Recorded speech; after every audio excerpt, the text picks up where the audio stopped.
Welcome to our segment, What the Fandom, where we explore Star Wars fandoms and special areas of interest. Today, I would like to introduce David Crennan, who amongst his fame holds the hotly contested title of America's DM. You are also the longtime DM of the podcast and streaming show CritJuice, where you take 2d4 damage to the liver. I think I got that right.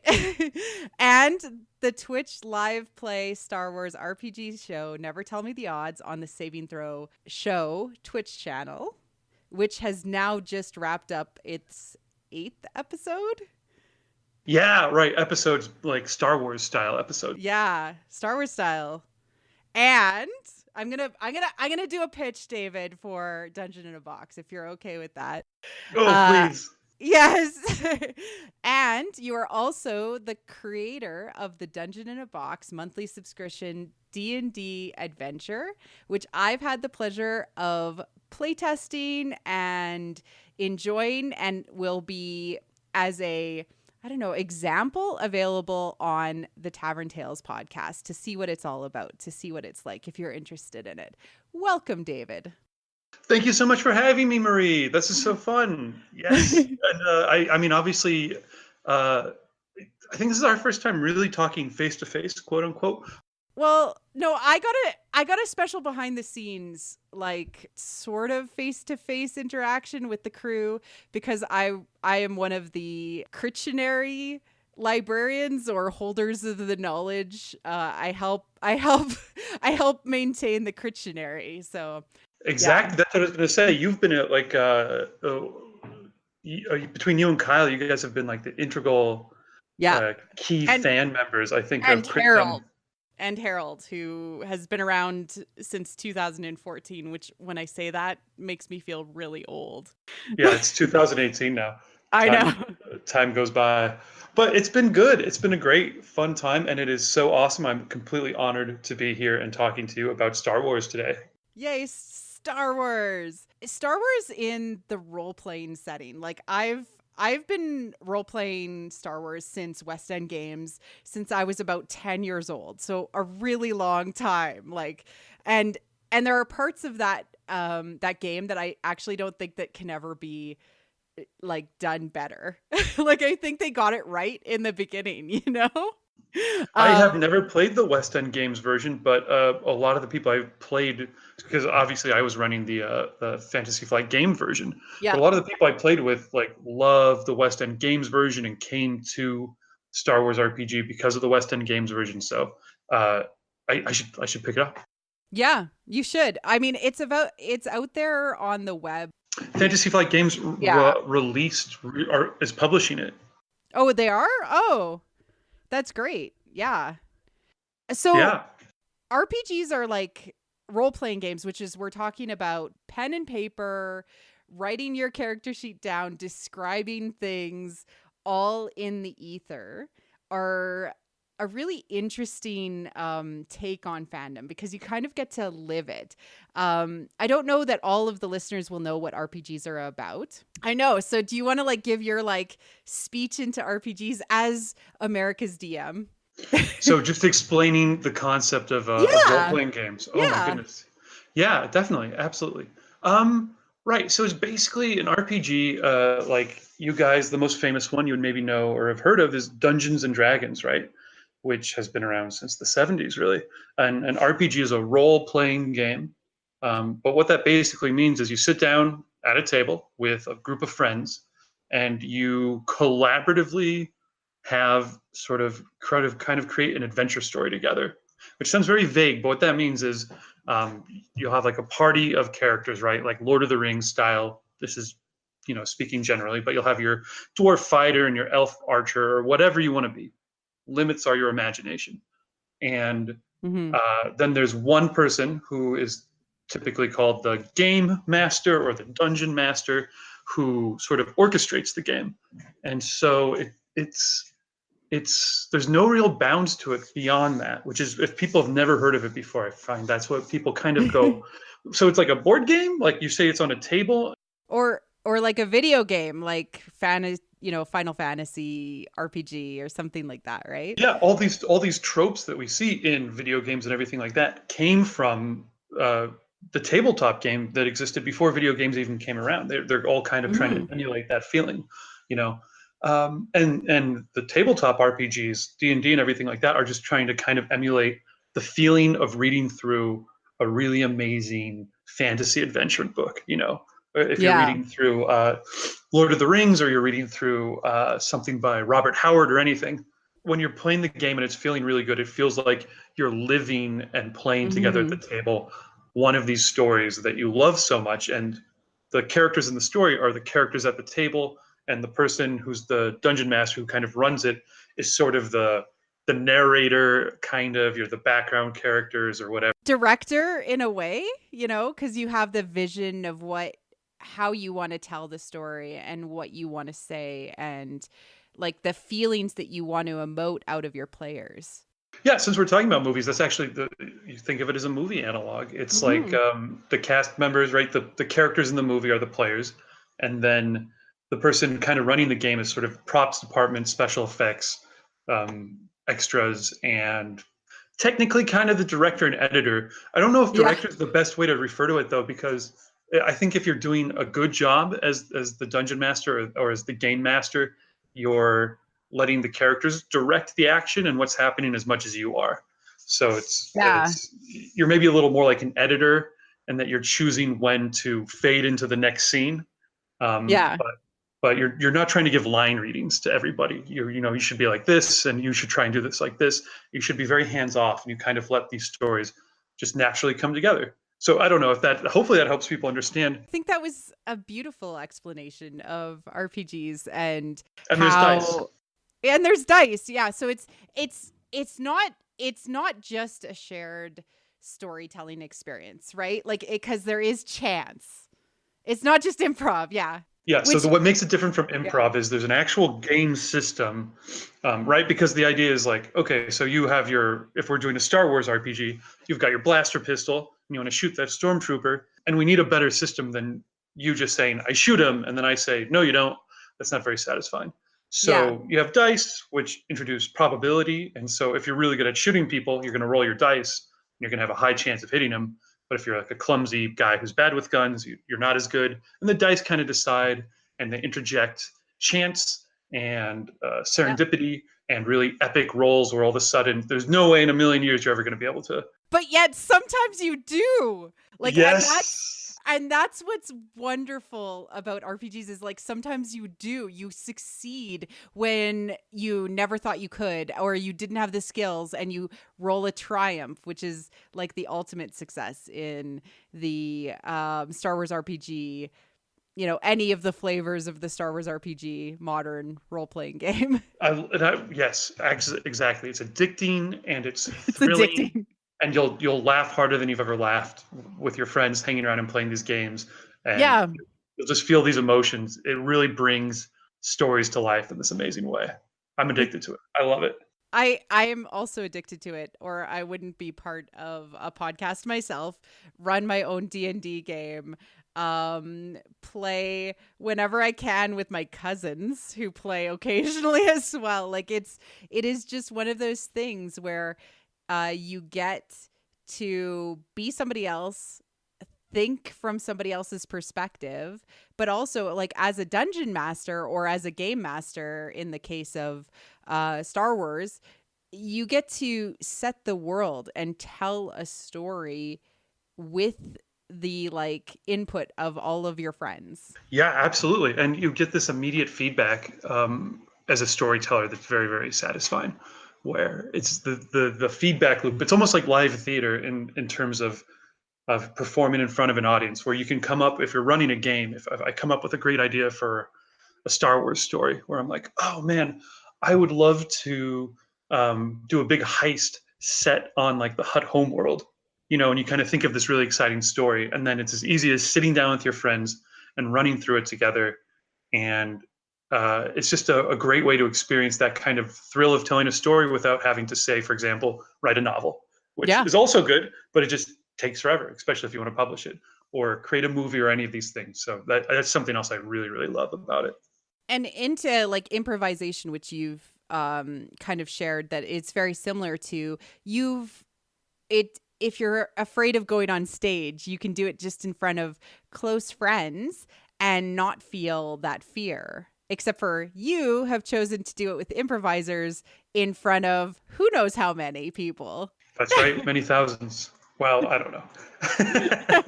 A few. A few Enough. people. It's been fun. Yes, enough people. Enough people. Yeah, I love it. I love it. It's fun. Well, I got into doing it on podcasts and then later on streams because partly what I really enjoy about it is it's such an ephemeral experience when you're just playing at a table with friends. Like it exists. It can be a legendary story, but it doesn't really exist outside of that group. You know, it's hard to share, and it just doesn't travel well. It doesn't. When you try to tell RPG stories outside of your core group that were there, it like, what? People like look at you weird. Even if they play the game, they're like, what?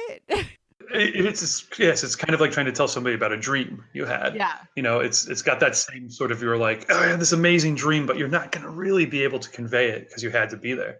But when you're doing a podcast, you're doing a stream, especially when you're doing a stream and it's live, you know, people are participating in it and it preserves it and it shares it and it connects with people. And there's been a lot of success actually recently, as I'm sure you know, with like Critical Role, which is the wildly successful D&D live stream on the Geek and Sundry network. And I mean, they'll have 20 to 40,000 people tune in every week. Acquisitions Incorporated, who not only live streams like the C Team, but also they do like the big stadium events where they're all in front of people. Yeah, exactly. It's amazing. So I love that can kind of take it public now, and that's what I've really been enjoying doing.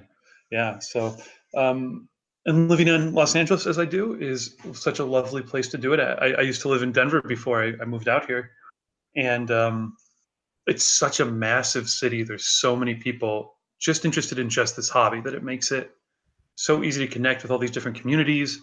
And I don't know, there's so many people involved in the hobby out here that you never have trouble putting a game together, which is a dream come true.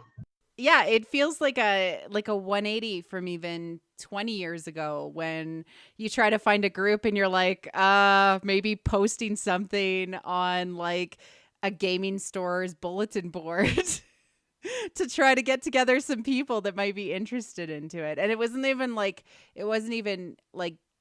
board games at the time. It was like war games sometimes. It wasn't like and sometimes it was RPGs, because RPGs have been around for a long time, but they have been. But no, you're right. We're living in a really awesome renaissance period of RPGs right now. Like geeks rule the world. Yeah, I think that's definitely true. I mean, there's billboards in Los Angeles. I don't know if they're still up, but there were, of the Critical Role like group for their new season had actual billboards up. It had that total feeling of the internet is leaking, where you're like, wait a minute, holy crap, that's a real billboard with like real people on it, and like thousands of people are driving down this road and seeing this every day, and most of them can't even begin to comprehend what this is for. So, but it's awesome. It totally, like you said, geeks are ruling the world. Yeah. Long may they reign. And long may they reign. Let's keep it up. Yeah. So what is it about Star Wars that drew you to like running a role-playing game in front of, well, on the podcast originally and then on the Twitch stream? Oh, man, that's a great question. So as I think is probably clear, I have had a kind of a lifelong passion for role-playing games. And D&D was the one, Dungeons and Dragons was the one that always attracted me most because fantasy's awesome. I really got, and there've always been a lot of alternative settings. You know, there's always been kind of sci-fi settings and this and that, but it's never appealed to me. For some reason, though, like most humans, Star Wars is just incredible, right? Who doesn't like Star Wars? It's weirdos. That's who doesn't like Star Wars. It's really hard for me to understand when people say they don't like it. You're like, I go, I respect that, but I don't understand it. Like, I feel like I can't talk to you at Thanksgiving any longer. Like, I don't know what to talk to you about. What do we have to talk about? Yeah. So, I mean, when there was and I guess I just never got into the West End games, but for some reason, you know what it was? I got into the Star Wars RPG game because a friend of mine who owns a game shop out here in Los Angeles invited me Mhm. out to try a game. He's like, "This is this new game. It's awesome." And I went, "Oh, all right, let me try it." And it's really easy to do Star Wars wrong. I think it's very Mhm. possible. Yeah, there's definitely been missteps in I don't know, Star Wars Holiday Special, et cetera, et cetera. I don't know. Your version of the Star Wars Holiday Special was amazing.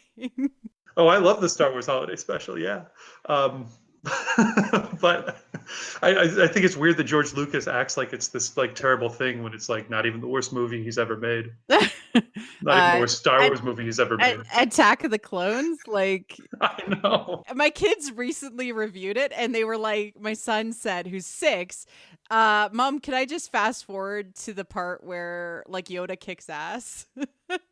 And I'm like, okay, buddy. Yeah, I think you could probably make a case that the Star Wars Holiday Special is better than Attack of the Clones. But that might be controversial. Anyway, so I wasn't sure what I was getting into, but sitting down and actually playing through their system just completely converted me, especially because it really had to do with their dice system with the mechanic for that Mm. particular game. And I don't want to dig into that here. I can high level it. It's like you have success, ultimate successes, which are called triumphs, failures, and like super failures. And they could all happen at the same time. Some of them cancel, some of them don't. But it ends up creating sort of enhanced storytelling because it gives you opportunity to change the story a little bit depending on the dice rolls. Yeah, exactly. So we talked about how RPGs work a second ago, and so Dungeons and Dragons is super dice based. You're really down in these dice. It's really number based, and you're kind of number crunching. So if you're like, I shoot an arrow at that guy, you're like, great, let's roll 6 dice and let's compare that to our sheets, and we'll figure out if you hit. And it's very black and white, right? Like yes, no, success, failure, right? Whereas this one is less so. Yeah, it's got this really brilliant narrative element to it. So each time you roll the dice, it takes the events that are going on right now in a new direction. It's basically like there's a turn in the narrative every time somebody makes a skill check, which makes it feel very cinematic and very like movies, because like Mhm. in a movie, you don't, well, there's art movies obviously that this doesn't apply to, but in your typical Hollywood movie, every action is a conflict of some sort, and it redirects what's happening or recontextualizes what's happening in an interesting way, right? And it keeps our forward Mhm. momentum going. And so that's baked into the dice. Every time you roll the dice, you're either going to end up in like a crappier situation than you were in, or you're going to end up in this better situation that you were in. And it does it in really interesting ways. So sitting down and playing that game like that 2 or 3 hours, that first time I sat down and played the Star Wars RPG, I was totally like, oh wow, this feels like a cool Star Wars movie. And they get all the other bits right Yeah. too. All the cool ships and weapons and the different characters you can play all feel very much like they're part of the Star Wars world or universe or galaxy, I guess I should say. Um, yeah, so it's just been I think it just does such a good job of bringing the movie to life, which is why I ran for what, 2 years, something like that, probably over 2 years, I think that it I was I doing the podcast for. I think you started in 2014, friend. 4 years. Yes, Wow. I think it was May 2014 when you released the podcast the first time. So you might have started recording before that, but yeah, that long. I know. No, yeah, that's right. But Yeah, that's crazy. like what you said is exactly what it is that you can almost imagine your character, or as the GM, you seeing this scene with these characters almost acting out in your imagination this amazing scene. Like I roll a triumph, and not only is it a success, but it also enables me to like, you know, jump through that blast door just in time, like Han Solo did on the Death Star. Yeah, that super cinematic feeling. In fact, I love to just, when you watch movies now, really any movie, but also the Star Wars movies, it's so easy to look at the screen and think about what's happening in terms of these dice rolls. I even went and ran some, or like, what's a good example of that? Because when I'm talking about how these dice rolls end up, and I'm trying to teach people the game, I always just pull examples from the movies. So it's like you're fighting Darth Vader, and then you roll despair, which is kind of your super failure, and that's when your hand gets cut off. Like it's like something super bad happens, and so I don't know. So when I watch the movies now, I totally get into this like, oh wow, totally, she just rolled a triumph, and now she did, yeah, or whatever, right? So Yeah. it's a great system. I really enjoy it. It's really great. And I've been obsessed with bounty hunters for a really long time. I was really disappointed when the bounty hunter TV show never like came to fruition, but fingers crossed for the future. You can play a bounty hunter. You can imagine that you're going to be in that world and play with those like underworld contacts, dealing with the different gangs and underworld crowd, and actually live that as a character in that world where Star Wars hasn't managed to go yet. You can live that. Yeah, that's what I absolutely. I mean, then that's the magic of RPGs, where you can just take any corner or any thought that you have about that you want to explore in the Star Wars galaxy and kind of get into it and just develop a whole thing. So I've run games, as you well know, all over the place in all different timelines because there's so many cool things, so I've done some that take place between the prequels and the original movies, and I've done some that take place in the Force Awakens era. A couple really fun games that I've done, I've just said, okay, let's put your characters onto Jabba the Hutt's sail barge, and you're trying to steal something from Jabba the Hutt on the exact same day that Luke Skywalker and Han Solo and everything like that are doing the big rescue. Yeah, so exactly. Princess Leia's choking out Jabba the Hutt, and you guys are trying to get off. And it's just so fun, and it works so well, especially because, as players, this sail barge is going to be blown to pieces in very short time. So like, what do you do and how do you get off? So it's using that metagame knowledge against the players. Yeah, it's ticking clock. Everyone knows exactly what happens in this scene. Let's get into it and like put you there. But yeah, so That's you can awesome. you can explore whatever little corner of the universe you want to, and just do things that the movies haven't done yet, but you feel like, you know, That it's just fit. as good as the movie sometimes. It Yeah. feels like at the table when you're doing it. It feels just as good, and especially if you want to live in that world more, like I always do. I want to live in that world more because I love Star Wars. I love the mythos. I love the guns, the ships, the just everything about Star Wars feels right. So I like living in it, and that's why I like playing in an RPG in that world. It's so easy to. That's another reason, I think, going back to the question of why did I pick up the Star Wars RPG? Like, what is the appeal? It's just so easy, like you said, to just like, who hasn't been fantasizing about all these different stories and events in the Star Wars universe? Like, it's just so easy to spend that time in your head thinking about these stories, and then finding something that excites you that you want to bring to the table and play out and see how it goes. So yeah, there's just so much there. I think is so rich. I love that you've brought in like comedians and improvisers and like these professional people to play in the game, to like add not only like you occasionally call on them to play characters and add their improvisation talent to the normal voices that you do so well. Oh, that's very kind of you. Thank you. I wish I was better at voices. That's something I continue to work at, because I mean that's kind of your stock and trade when you're running a game as a game master, is trying to bring these characters to life. I've been lucky enough to play with some incredible players Mhm. who, it's just basically always a good idea to throw characters to them and just go, okay, tell me what's going on here, because it's going to be better than whatever I have in mind, for sure. Exactly. Can I ask who has been your favorite player, or is it like choosing between your children? Oh, I think it would just hurt people's feelings. But I don't think I would have too much. It's got to be. I really enjoy playing with a good friend of mine, an extremely talented creator, Andrew X. I should call him. I think is what we call him on the podcast. You know his character Gippy Bindu. Yes, Skippy. I was gonna say it was Gippy. Yeah, it's got to be Gippy. The character that Andrew brought to life, Gippy, is he. I've had the great fortune of running into him and meeting him out here at a random pickup game of D&D. years ago now, and he has such an incredible facility with voices. For one, he just can pull them out of his pocket endlessly. He's like a magician pulling scars out, that he can just pull out these incredible voices. And then he also just has a completely twisted brain where he loves playing these ineffectual, strange characters that have no business in a tabletop RPG, let alone the Star Wars galaxy. But he has this ability to make them fit and feel really alive. So I think Gippy Bindu is going to be my number one favorite.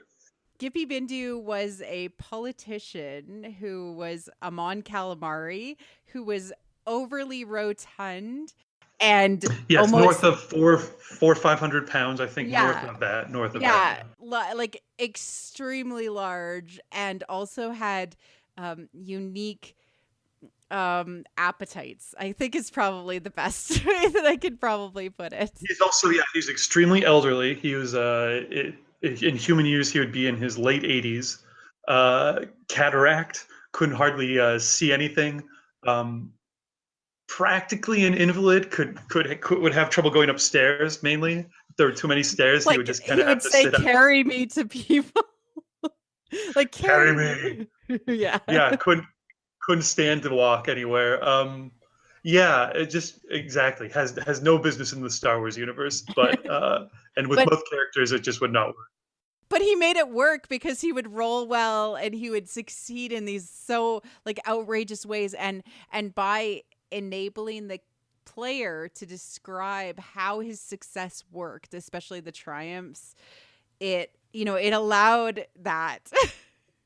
That's one of my favorite things about going back to how the Star Wars RPG is so fun, and how it's communally kind of the narrative is kind of communally created. Is you roll these dice, and sometimes bad results come up, and if it's something bad happening to you, as the game master, I reserve that, and I tell you kind of how your blaster misfires, or how the engines on how your hyperlight drives fail to engage, or whatever. But then if it's something good that happens, I throw that over to the player and have them tell me exactly kind of what happens in the narrative. And people being people, that tends to get pretty crazy pretty quickly. So like you said, with Gippy, he would just generally have something unspeakably awful, either grotesque or like you said, he had appetites. I think both carnal appetites and just an insatiable hunger. So he's just like this gluttonous, lecherous, insane, half-blind old man. And it, like, I think I remember tweeting you once. I was at the gym, like, trying to work out like a good girl and like get myself in shape, and I'm listening to your podcast and listening to Andrew describe something Gippy is doing, and I literally burst out in laughter at the gym, and like people like look at me because I'm like on my headphones laughing my ass off while on like the treadmill. I'm gonna have to tell him that. That's high praise. Like he made me snort laugh so many times. Also, like that first run of the podcast was amazing, and I'm still like catching up on some of the Twitch when it was available, and it's just harder, right? Like the Twitch, I could listen to the podcast while I was at the gym, but the Twitch you have to like see live or watch it, Yeah, that was in retrospect, I don't know if it was a great move to go to live streaming, because I do think, because you kind of go, oh great, I'll add a visual element to the audio element and everybody wins. But it's sometimes you just want to do straight audio, kind of an audio play, and I think it works. I don't know, no regrets, but no, and you had such a great opportunity with the Saving Throw Show channel. Put me in touch with this amazing streaming channel / there's kind of a nerd collective. There's so many people involved with that channel, and they're all aces. They're all just the best people. Yeah. And so devoted to their nerdy passions. And so that was just a great community to be part of. So I was glad I had something I could bring to the table and be like, let me do this great thing. And we did it. And yeah, it's been good. I did with them. That was probably a year and a half of the, I guess, 4 years. Yeah. Yes. And so that was good. And I just wrapped up Never Tell Me the Odds kind of with the series finale with them 3 weeks ago, maybe. So yeah. Although you say you might come back, like you might come back, David. Well, like I said, I'm addicted to it. I'm sitting on a huge backlog of Never Tell Me the Odds podcast apps that I need to basically take off the stream and put up onto the podcast feed, which I'm incredibly tardy in doing. But that's partially because the business which you mentioned at the top, Dungeon in a Box, that Mm-hmm. Kickstarter launched at the end of last year. And so now I kind of have this actual business on my hands. So that's the main reason that I stopped doing. I don't have time for a weekly podcast show to prep Mm-hmm. and then run it and all those things. So once the business calms down, I'm sure I will immediately be like hungry to get back into podcasting and streaming. Because it's a feeling like no other, right? It really is. It's delightful, yeah. Although I'm still running and playing games, and enjoying the hell out of it. It's also kind of just after, I guess, like you said, 4 years that I've been Mm-hmm. broadcasting all the games I've played. Uh, I still love doing it, but there's definitely something to be said for just not broadcasting your games and just enjoying a game, because I was like, if I was playing a game, it was being broadcast for you know quite a while. So it's nice to just play a game and not worry about some other things, and you can just kind of really be in yourself and just doing your own thing, and not having to be thinking about the audience and all this stuff. It's been a really long time of you telling these stories. That's so much, my God. Yeah, well, I enjoyed the hell out of it. Like I said, I just do it. I use the word addicted a few times, but I just can't stop playing these games because it's so fun and so like I said, the feedback's so immediate. It's so fun to hang out with your friends. Before I moved out to LA, I had my group that I played with in Denver, Colorado, and that I started playing with when I was 10 or something like that. And so we'd been playing forever, and then I made my big move out to LA back in 2010, and I was kind of like, okay, well, this will be time to. I couldn't imagine basically finding a whole new group of strangers in a city that I was new in and trying to get that magic back or whatever. So I was like, okay, I've been playing since I was a 10-year-old. Time to stop this, focus on more adult things or whatever. And I think I lasted 6 months, maybe 6 months, 5 months probably, before I was almost physically jonesing. Like I was desperate to get into an RPG game. So I was like you said, message groups. Like I was on message groups and like, hey, I'm new to LA. Anybody need a player for a game?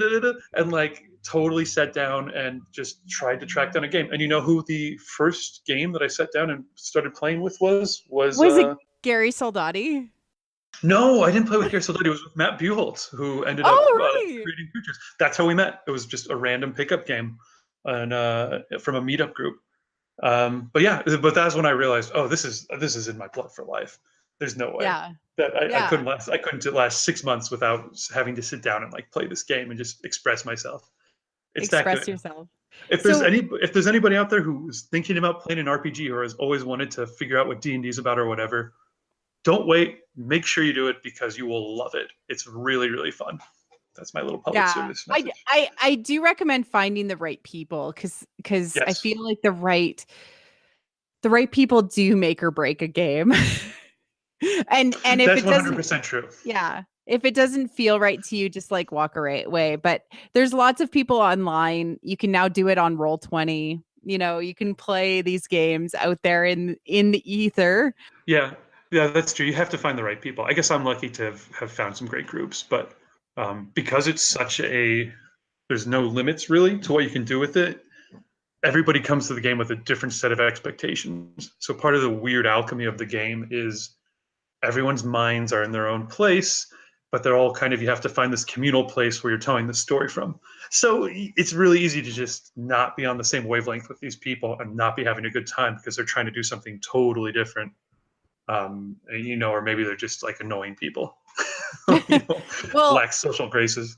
like I find my style is very much character driven. I love the character interplay moments between characters. I love, the character growth moments that play with NPCs. I care less about hack and slash, but as long as it's like character driven, that's how I play. It's always about like, what does it mean and why is it important to my character or somebody else's character? There are some people that literally play the game like it is a video game.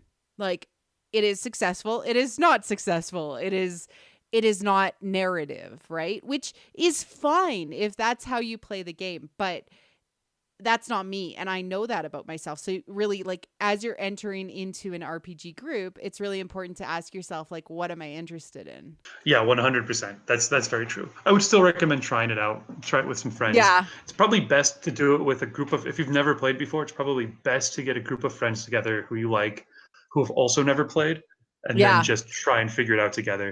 Because then you're because there's no wrong way to do it if you're all figuring it out together. You kind of decide amongst yourselves, yeah, we'll do it like this, or we won't do it like that, and then it works great. It's like, who gets nominated the GM though? That's always the question. Like, if you've all never played before, like, who gets to be the GM? It's whoever has the natural bend. My recommendation, if you don't know how to do that, is someone needs to buy the books. So that's kind of the thing. Maybe whoever buys the books has to be the GM. But, whoever buys the books. Whoever has the desire to want to pick up the rule book and read through it. Some people don't have that desire. But if one member of the group is the guy who's like, oh, and starts reading through it, they're the GM. I'm sorry, I think that's the way it goes. I am about to start my own campaign just with my friends, and I was wondering, David, do you have any advice for a new GM for the Star Wars RPG? Oh, wait, who's starting the game? I am.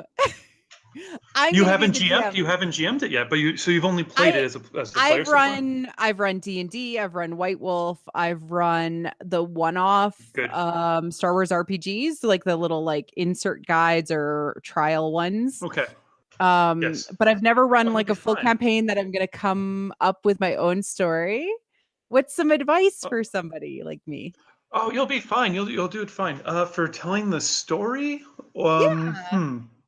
that's good. I'm glad you've run a couple of the one-offs. I was going to say that my advice.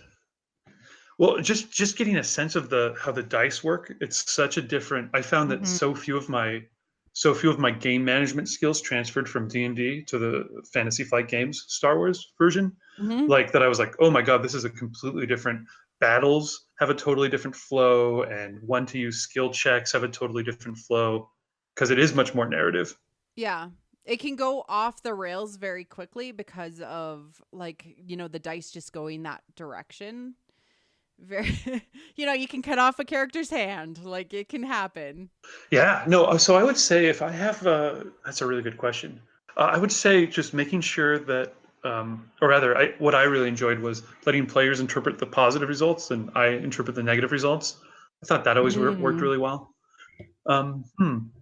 Otherwise, yeah, just kind of think of it like what worked really well for me, actually. Here's what I'll say. What worked really well for me with Star Wars was planning out the story I wanted to do in 3 to 4 sessions.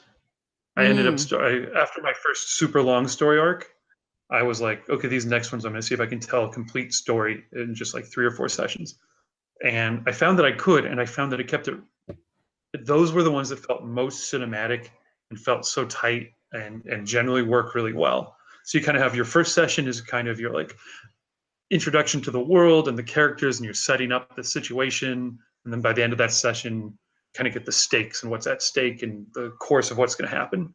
Then your second sections where you'll have all your meat and potato stuff, all the big obstacles and facing down the bad guy. And then your final session, big climactic showdown, wrap up, and then epilogue.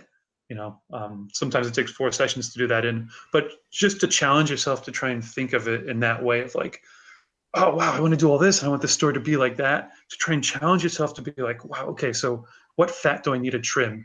And what connections can I make between characters and locations and stuff that makes this feel like it fits in 3 episodes? Like, how can it kind of just makes it this nice, tight, cinematic feeling package. Try it, challenge yourself. If you don't like doing that way, then don't do it. It worked for me, but that would be a recommendation. I really like the idea of trying to make it almost like a 3-act play. Like, that's kind of what you're saying, right? Like, think about what is the climax, what is the outline, what are kind of the key points in the story that you really want to make sure, and then just go with the flow if things go off the rails.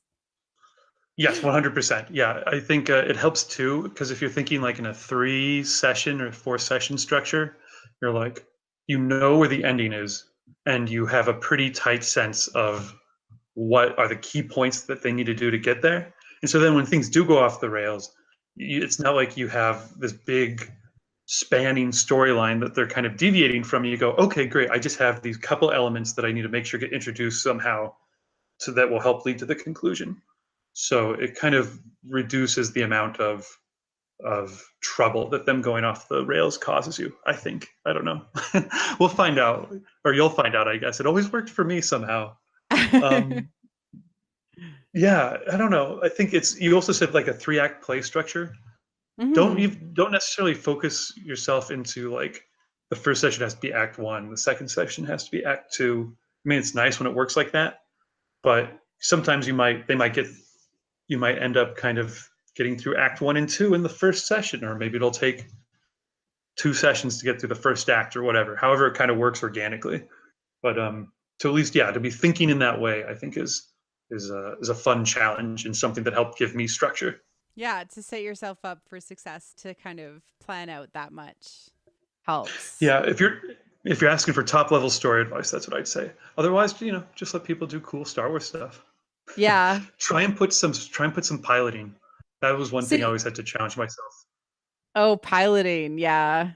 That's Because like intimidating.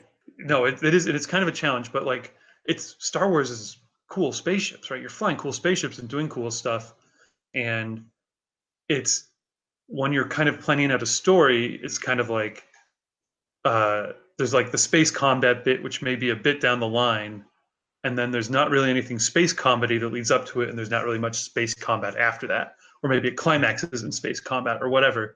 But I found that kind of left the people who wanted to be space pilots without much to do. So I just Mhm. tried to make sure that in every session there was at least one scene where there was like something that they could pilot, some sort of craft, whether it's just on the ground, whether it was like a land speeder or even a hover like a sled, you know, or if it's like an actual spaceship or whatever. But like to at least have at least one scene in each session where a pilot had something to do.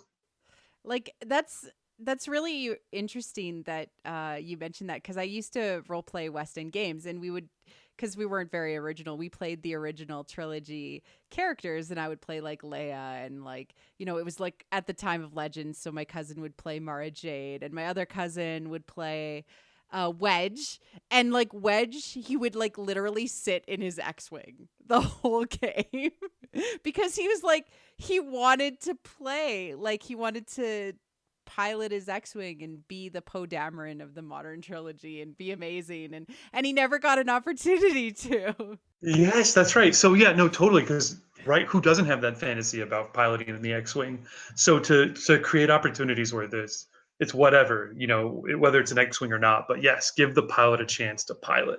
And give the players like that are interested in having those sorts of stories told, whatever those stories are, more social stories or more fighting stories or lightsaber battles, like whatever is your particular group made up of, try to make it, because it's their story, right? You want to try to get to their story.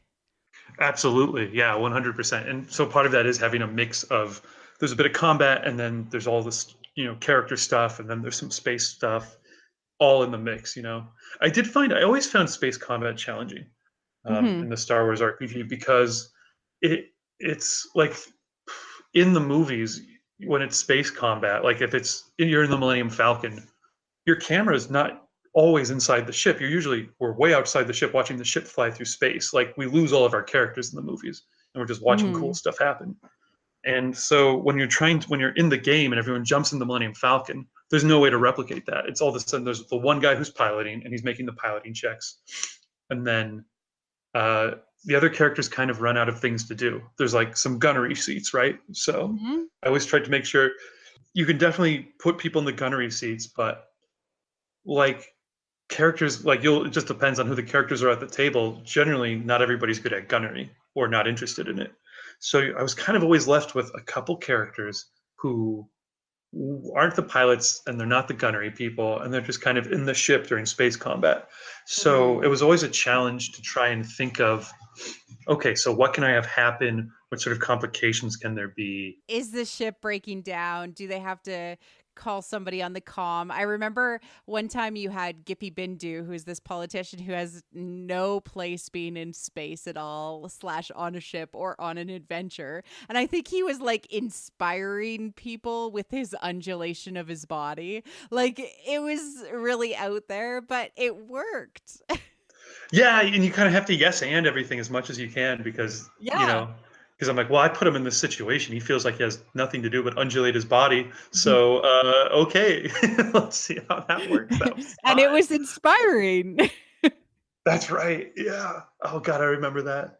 But yeah, I would say that's something to think about, like because you can always do like, okay, someone calls them on the comm and has to navigate, like has to do some sort of comm thing, or there's like they get hit and a fire breaks out. But Mhm. even that, you can't do that every single time somebody's in a ship necessarily because it starts to get a little bit samey. So I always found that Mhm. ship combat was kind of a challenge in how to do it in a way that felt important and keep everybody engaged and wouldn't feel like it kept repeating itself. Putting a Mhm. bomb on board the ship always helps spice things up. And, I did that a number of times. I think the first time I did it, I didn't even know where the bomb was going to come from. It was just like there's this like you hear this thing beeping, and then there was like someone had planted a bomb, and I was like, I don't know who planted this bomb. I'm gonna have to figure this out. And then that happened like became a recurring motif where someone kept planting bombs inside their ship. So like somebody's piloting, somebody's shooting, and then the other people were like, holy shit, we have to like disarm this bomb. It was good. It was good. It actually worked out though. It turned out the bomb was planted by one of the crew members, but they didn't even know it because it was a droid. And we had kind of done this flashback where someone had tinkered around in the droid's brain in the past or whatever like that. So I kind of had this idea that whenever the droid was left alone, he had like a different protocol turned on that he wasn't aware of, and he was planting bombs in their own ship, That's which I think worked amazing. out. Yeah, it was pretty fun. I just we kind of ended up there, but yes. So anyway, that would be my advice to you: put bombs in ships. So, do you have a favorite story or experience with doing your podcast or your live streaming show that you would like to share? Oh wow. Yeah. There's so many. There's so many. Like immediately, half a dozen jump to mind. I think um, playing the game with Amy Vorpal, who's a very talented Yeah. actor out here. She's in a bunch of Geek and Sundry stuff and does some other acting. She's very talented. She played through a couple pretty long adventure arcs that I did, and one of them was focused on her trying to save. She had a character who ended up getting captured by the Imperials. So when she came back for the next storyline, she was playing her a different character trying to save that character. So it was like which was good, and they were secretly married characters, and one was a rebel and the other was an Imperial. So it was this whole star-crossed lover thing. And so the whole storyline plays out, and you get to the end.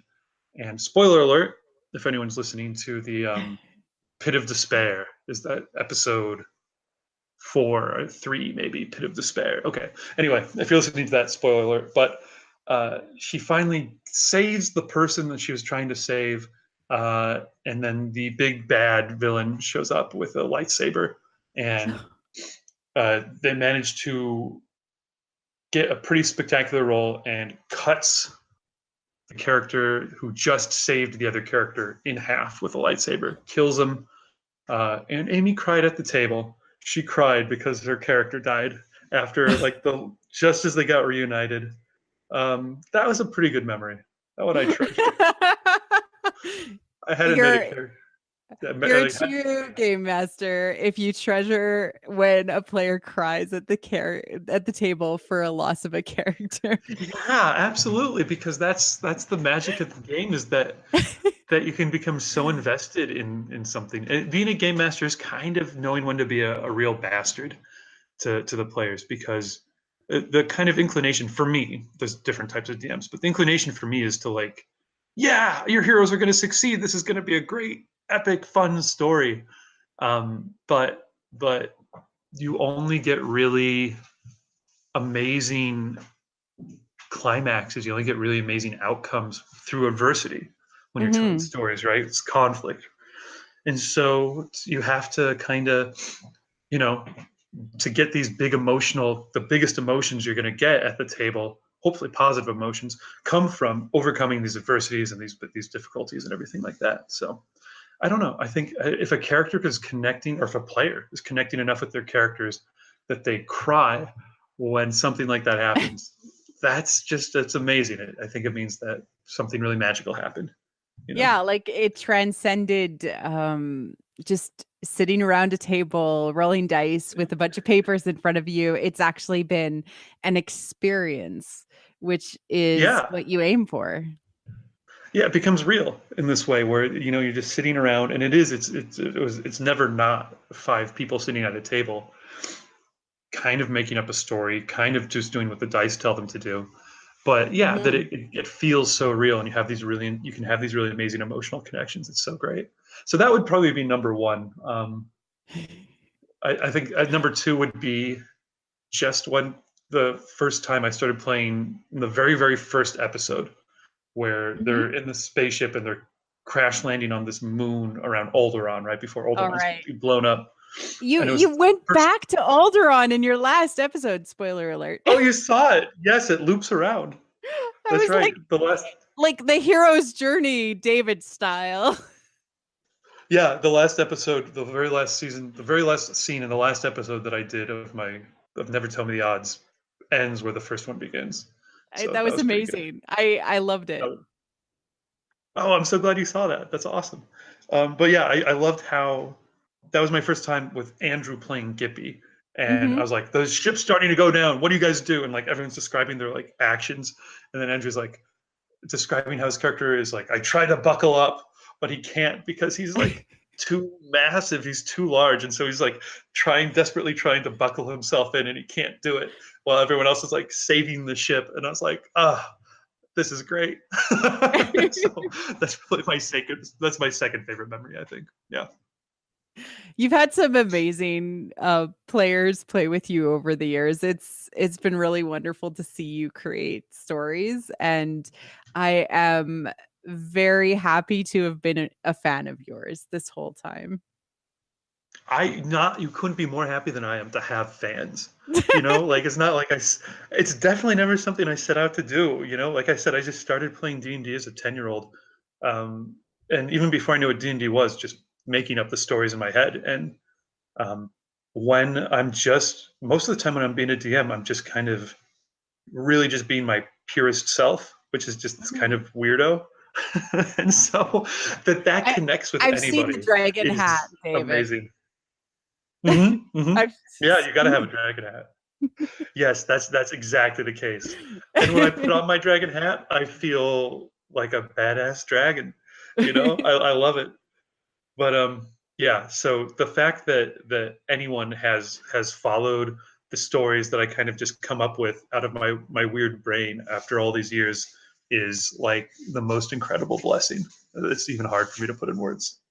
So I'm going to ask you a really tough question because this one I find really tough. But what is your first memory of Star Wars? Of Star Wars. Yeah. Ooh, that is tough. It's my first. It's like asking like when was I first aware the sky was blue? Because there must have been a moment, but it's so far back. I find it's very hard for me too, but I like asking it because it's like a lot of the time the people that are like obsessed with Star Wars have a formative moment, but sometimes it's just so far. It's like I was like, I don't know, a baby and watching Star Wars. Like it's just always been with me. Yeah, no, that's very true. Yeah, I don't know. That's a really good question. I remember that in my house, we had VHS copies of the like back when Fox owned Star Wars, right? Back Yeah. before Like the this. 1980s Yes, sometime when they the had the 19 VHSs. just a VHS, but it wasn't even, it was like we'd recorded it off of TV or something like that. I don't know when they would have shown it on TV, but it was like just like one that we'd put our own label on that was like a black VHS. So it must have been playing at some point. For some reason, I really remember vividly having a picture book of Return of the Jedi, like a kid picture Mm. book, and it having that like Sarlacc pit scene in it. Yeah, with Boba Fett and Han and I, Luke and that really iconic shot of Luke in black with the green lightsaber out over his shoulder, and then the red sail barge sail is right behind him, and he's on the deck, and he's yeah. like got his like lightsaber up. I think like it's like a baseball bat almost. For some reason, like I think those colors are striking and the pose is striking. But I remember like staring at that as a kid, and it probably just like I don't know how young I was, but I must have been quite young. And I'm sure I'd seen something of the movies before that, but like that really stayed It's in my brain somehow. yeah. I Like, yeah, that like that's very it's a formative experience, and it's like this weird nebulous memory of like Star Wars was in your life enough to have a book associated with it. yeah. But like Well, yeah.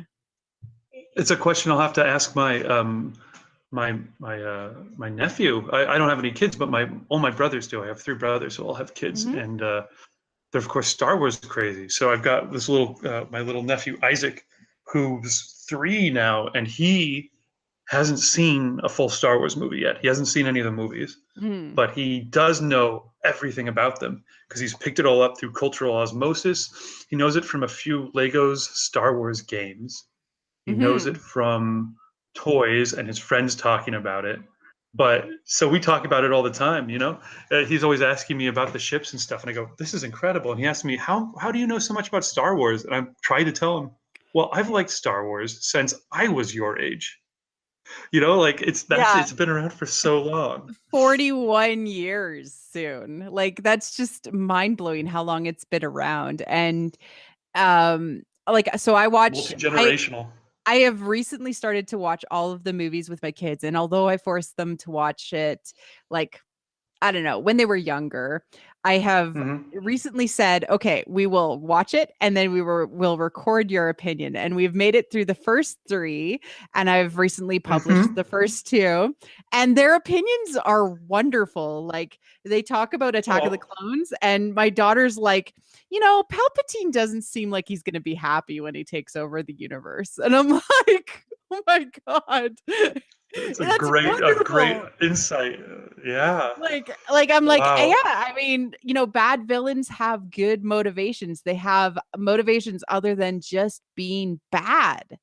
As much as Emperor Palpatine is a really cool villain, he doesn't have any depth Hmm. to him. He's just an evil like version of the devil, as George used to say. Yeah, yeah, no, you're right. Yeah, why does he want to rule the galaxy? Yeah, I'm We like, don't know. yeah, we don't know. And Well, Robin, my daughter, was like, uh, he doesn't even know what he wants. And it's like it's just like really interesting to see these takes. And we just got to A New Hope and they loved it. And I think that like waiting for my son to be 6 was the key. Like 6 is a good age. He can kind of get it now. he gets it better. Yeah, I think Yeah. that's a good point. I've tried I before this, and they liked Rebels, they liked Clone Wars, and they liked like the Lego mm, stuff, but like the movies, like it takes a certain amount of patience, I think, to sit through. I had the pretty dang good luck to go, and there was someone who was showing a screening of Return of the Jedi on 35 millimeter in Like the original the without original. without the adjustments. Yeah, the original in a theater out here. Yes, and I got it was a friend of mine who worked in the theater and was like, hey, it was like a private screening for a kid's birthday, and the dad obviously was some Hollywood insider, so who had access, like owned the A 35 millimeter copy? copy, owned a Oh my copy. god. I know, how amazing, right? So she was like, let's go and like watch it, like I can get you in. And I was like, 100%, I'll be there. So awesome to watch it. The kids were all, I think the party was under 6, probably was how old the kids were, and they were not into it. It meant so little to them. Like Yeah. well, one, it was a kid's birthday party and they were hopped up on cake and ice cream and stuff, I'm sure. So like they were like running around, and also they had the theater to themselves. So they were like running around in the theater. But the biggest reaction in the entire movie came from at the very end over the Ewok village when the fireworks go off. They're just fireworks, and all the kids went, "Whoa, fireworks!" That was the biggest reaction in the movie. So I think you're right. I think there is a threshold age where the movies you watch them and you get into them, and before that, they don't quite connect with you. You know? Yeah, like even Attack of the Clones, like my son literally said, "Can I fast forward through this, mom?" Because like Mm-hmm. he didn't like the romance, he didn't like Yep. the Can't slow blame them. try build up. Yeah. Um, Whereas my daughter was like, I ship people online Mm-hmm. and I can't even ship this. Like she It's was just unshippable. it's unshippable. Yeah. No. But like yeah, but they're starting to get into the original trilogy. They're really psyched for Empire Strikes Back because they know I love Have they everything. have they seen it yet? They haven't seen it. We are watching it next weekend. I'm very excited. Oh my goodness. That's huge. Well, I great. know. All I right. know. I I'll watch your know. Twitter feed. I'll have to see what they think. Yeah, I've been tweeting about their experience with A New Hope, and I never realized like there's things that you notice when you like watch it with your children. Like Princess Leia's Hmm. cell is 2187, which is Finn's number in The Force Awakens. What? What? No way. I had no idea. I know, That's and you like awesome. catch these things, and like they pull out these comments, and I'm like, yeah, I never saw it that way because it's just from a brand new perspective. So I highly Fresh recommend eyes.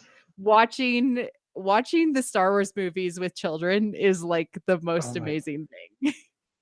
Wow. And they're gonna go and watch is Empire Strikes Back or Return of the Jedi, did you say? Empire Strikes Back is next.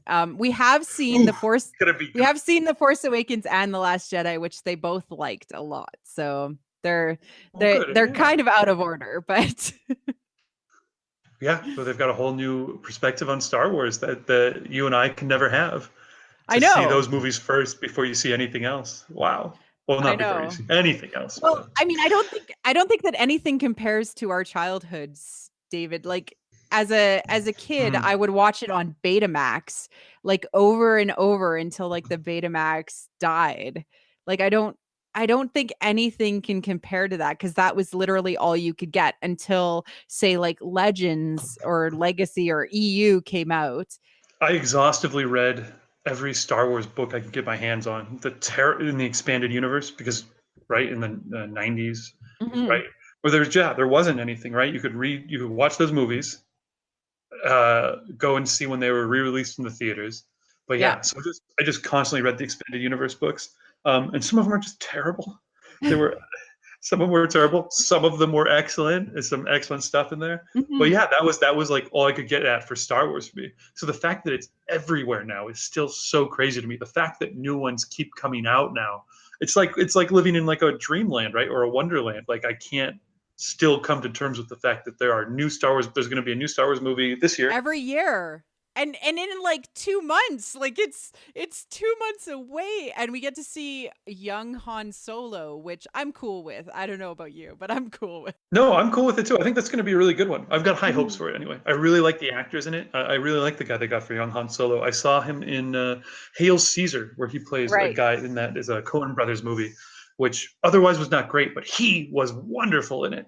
And so he's Yeah. got my vote. I don't think they could have maybe, he might be the best person they possibly could have chosen to be a young Han Solo.